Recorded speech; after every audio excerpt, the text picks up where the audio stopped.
Hello and welcome to the Church of the Atonement in Chicago.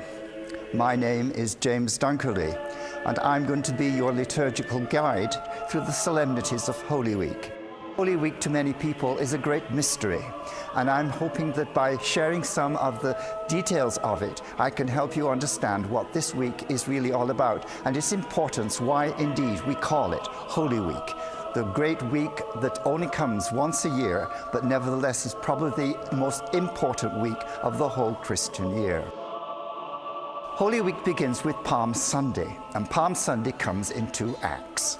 The first act is an understanding of our Lord and his entry into Jerusalem.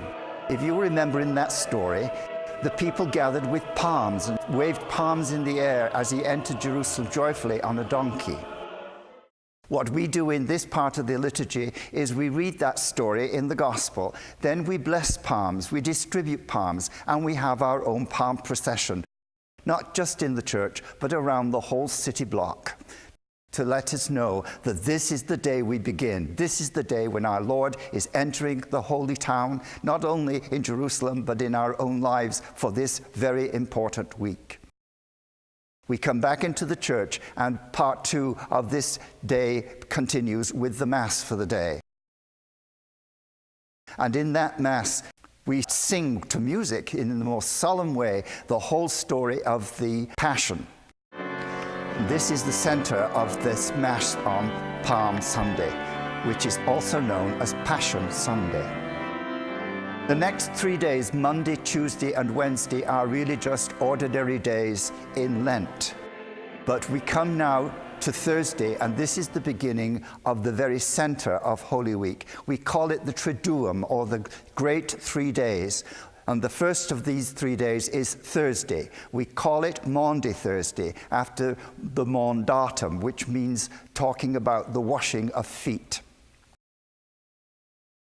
But there are 3 things that have to be remembered on this day, and that is the institution of the Eucharist, the institution of priesthood, and the command of our Lord to love one another. And it is in that act of washing people's feet that we try to do that, because that is what our Lord did at the Last Supper. The Last Supper is the center also of what this Mass is all about. At the end of this Mass, we have a solemn procession from the altar with the sacrament, a place we call the altar of repose. The altar of repose is set up to look like the Garden of Gethsemane, where Jesus went to pray before his passion.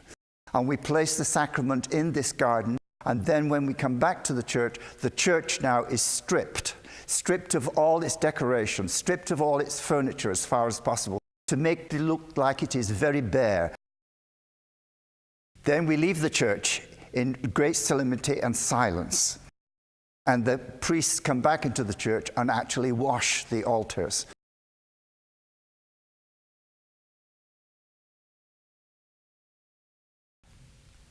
The next day is Good Friday. And Good Friday is the day when we come and commemorate the very Passion itself, when our Lord was taken to the cross and crucified. The center of this day, again, is a reading of the Passion. This day, however, is always the Passion of St. John is read on Good Friday.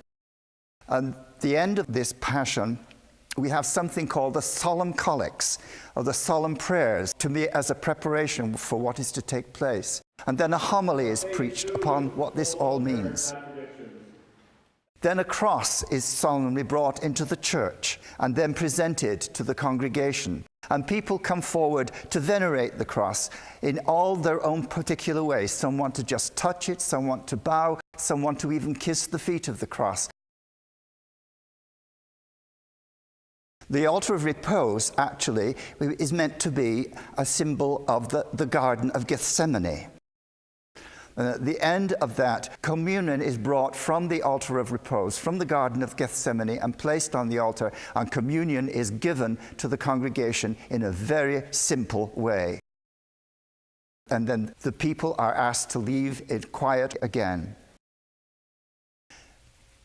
Saturday, on the eve of Saturday, when it has finally gone dark, we begin something called the Vigil. And the vigil, we want to have a darkened church because now our liturgical expression is the tomb itself. And in the tomb, the first thing that happens is we light a fire. And with that fire, we also bless a very large candle, which we call the Paschal candle. This candle represents Christ himself in the tomb. The candle is consecrated at the table and lit, and then solemnly brought into church with the cry, "The light of Christ." The beginning of the inbreaking of the resurrection upon the whole world itself. And gradually the people light candles. The candle light is lit, but we continue this service now in candlelight, almost in the dark. At this point, we start to read prophecies from the Old Testament, prophesying what this moment would be all about.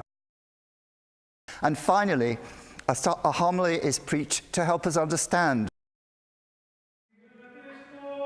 The candle itself is solemnly blessed with incense, with singing, and the blessing of a prayer called the Exultat, in which we announce that Christ indeed has risen. And after that, the lights are all brought on, the glory of the moment is good, and we celebrate the first Mass of Easter.